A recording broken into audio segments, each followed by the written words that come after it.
पूर्णिया वंदे भारत हादसे में 4 बच्चों की मौत के मामले में नया मोड़ आया सामने। परिजनों ने हादसे को बताया सुनियोजित हत्या। पूर्णिया में हुए वंदे भारत हादसे ने अब नया मोड़ ले लिया है। मृतकों के परिजनों ने इसे महज रेल हादसा मानने से इनकार कर दिया है। उन्होंने आरोप लगाया कि यह कोई दुर्घटना नहीं बल्कि सुनियोजित हत्या है। उनका कहना है कि सभी शव एक ही स्थान पर मिले, जबकि यदि ट्रेन की चपेट में आते तो शव अलग अलग और बुरी तरह क्षत विक्षत होते।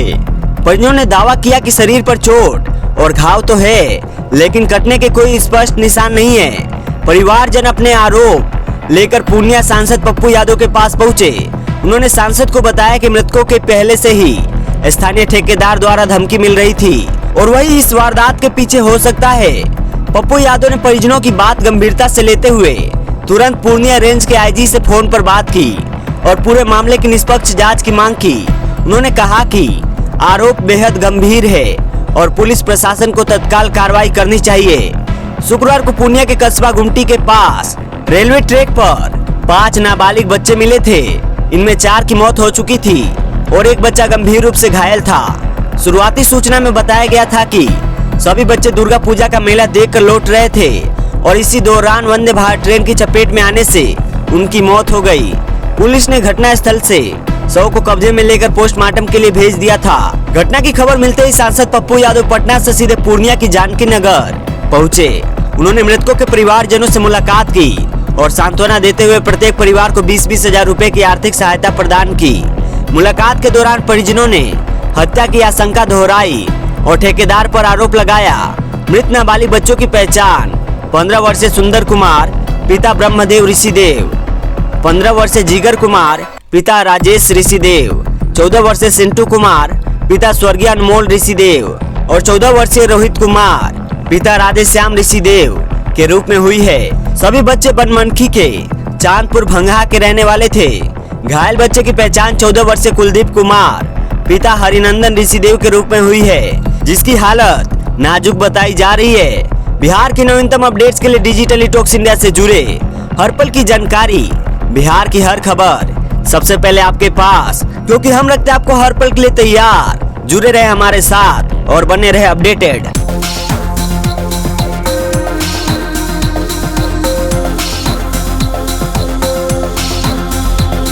बिहार विधानसभा चुनाव की तारीखें घोषित कर दी गई है।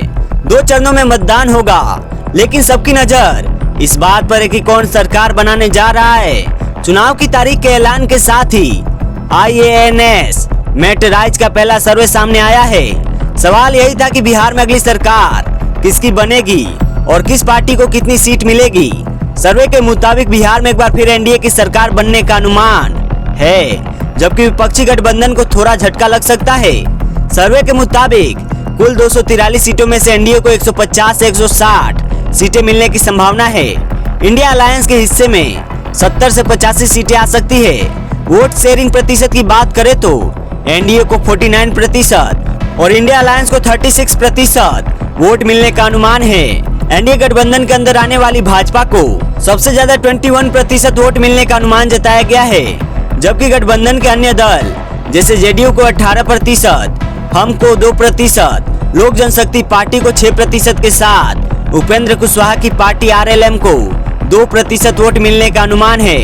इस तरह से सर्वे के आंकड़े में एनडीए के खाते में कुल 49% वोट मिलने का अनुमान लगाया गया है। IANS मैटराइज के सर्वे में प्रशांत किशोर की पार्टी जन सुराज को 7% वोट मिलने का अनुमान जताया गया है, जबकि असुद्दीन ओवैसी की पार्टी AIMIM को 1% वोट मिलने का अनुमान है।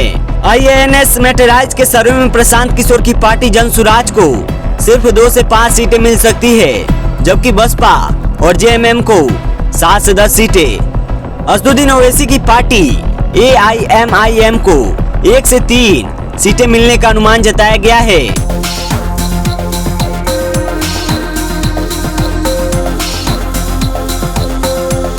भोजपुरी सिनेमा की लोकप्रिय अभिनेत्री रानी चटर्जी एक बार फिर बड़े पर्दे पर धमाका करने जा रही है। उनकी बहुप्रतीक्षित एक्शन ड्रामा फिल्म गैंगस्टर इन बिहार का नया पोस्टर सोमवार को जारी किया गया। इसके साथ ही मेकर्स ने फिल्म के ट्रेलर की रिलीज डेट का भी ऐलान कर दिया। अभिनेता प्रवेश लाल यादव ने अपने इंस्टाग्राम अकाउंट पर पोस्टर साझा करते हुए बताया कि फिल्म का ट्रेलर 8 अक्टूबर को सुबह 8 बजे रिलीज होगा। पोस्टर में रानी चटर्जी का लुक बेहद दमदार दिखाई दे रहा है। उनके चेहरे पर कड़क और सख्त हाव भाव है, जो उनके सामान्य ग्लैमरस अवतार से बिल्कुल अलग है। दर्शकों को यह अंदाज काफी पसंद आ रहा है और वे कयास लगा रहे हैं कि अभिनेत्री फिल्म में एक गैंगस्टर की भूमिका निभा सकती है। पोस्टर सामने आते ही सोशल मीडिया पर फैंस की प्रतिक्रियाओं की बाढ़ आ गई। एक यूजर ने लिखा, रानी मैम यह लुक तो बड़ा गजब का है। दूसरे फैन ने उन्हें बिहार की लेडी सिंघम बताया, जबकि किसी ने कहा कि पोस्टर देखकर ही रोंगटे खड़े हो गए। रानी चटर्जी ने खुद भी इंस्टाग्राम स्टोरीज में पोस्ट शेयर कर प्रशंसकों से 8 अक्टूबर को ट्रेलर देखने की अपील की। गैंगस्टर इन बिहार को राम शर्मा फिल्म प्रोडक्शन के बैनर तले बनाया जा रहा है। इस फिल्म के निर्माता NRI राम शर्मा है। रानी चटर्जी के साथ साथ इसमें प्रवेश लाल यादव, प्रमोद प्रेमी यादव, राखी मिश्रा और संजय पांडे जैसे कलाकार भी मुख्य भूमिकाओं में नजर आएंगे। रानी चटर्जी के पास इस साल कई प्रोजेक्ट्स आ रहे हैं। उनकी फिल्में प्रिया ब्यूटी पार्लर, घमंडी बहू और चुगलखोर बहुरिया पहले ही रिलीज हो चुकी है। इसके अलावा उनकी एक और फिल्म अम्मा भी दर्शकों के बीच आ चुकी है। अब जल्द ही उनकी नई फिल्म परिणय सूत्र रिलीज होने वाली है, जिनकी शूटिंग और डबिंग पूरी हो चुकी है। बिहार की नवीनतम अपडेट्स के लिए डिजिटली टॉक्स इंडिया से जुड़े हर पल की जानकारी, बिहार की हर खबर सबसे पहले आपके पास, क्योंकि हम रखते हैं आपको हर पल के लिए तैयार। जुड़े रहे हमारे साथ और बने रहे अपडेटेड।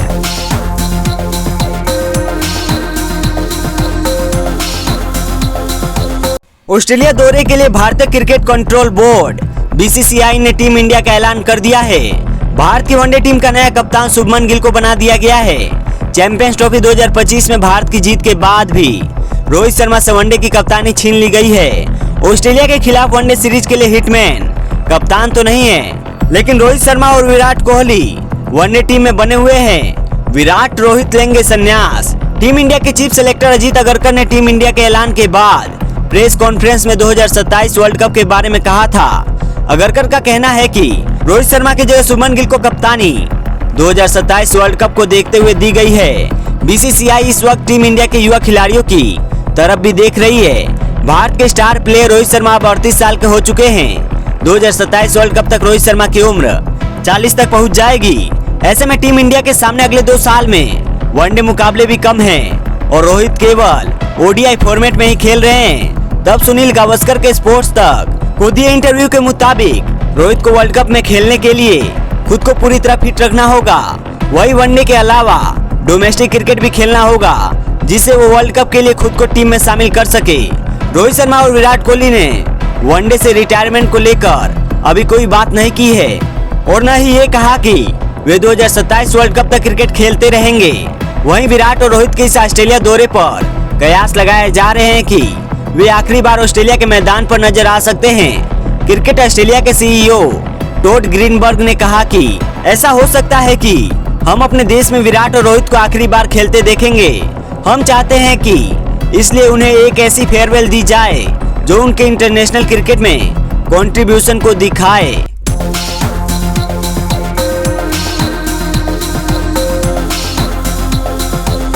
बिहार में 2 चरणों में होगी वोटिंग, जाने पटना सहित सभी जिलों में वोटिंग की तारीख। बिहार में 2 चरणों में वोटिंग कराई जाएगी, जिसमें पहले चरण में 121 सीटों पर मतदान कराई जाएगी। इसी तरह दूसरे चरण में 122 सीटों पर वोटिंग होगी। चुनाव आयोग ने बिहार विधानसभा चुनाव की तारीखों की घोषणा कर दी है। इस बार बिहार में 2 चरणों में वोटिंग कराई जाएगी, जिसमें पहले चरण में 121 सीटों पर मतदान कराई जाएगी। इसी तरह दूसरे चरण में 122 सीटों पर वोटिंग होगी। चुनाव आयोग ने दोनों चरण की वोटिंग का नोटिफिकेशन भी जारी कर दिया गया है, जिसमें पटना, बक्सर, आरा, नालंदा, लखीसराय आदि जिलों में पहले चरण में वोटिंग होगी। पहले चरण में जिन जिन सीटों पर होने वाले इलेक्शन हैं, उन सभी की लिस्ट हमने यहाँ पर स्क्रीन पर शेयर कर दिया है, आप यहाँ पर देख सकते हैं। जबकि दूसरे चरण में बेतिया, रोहतास, पूर्णिया, भागलपुर, बांका, भभुआ, औरंगाबाद आदि जिलों में दूसरे चरण में वोटिंग होगी। दूसरे चरण में इन सीटों पर होगी वोटिंग। देख लीजिए स्क्रीन पर उन सभी सीटों के नाम।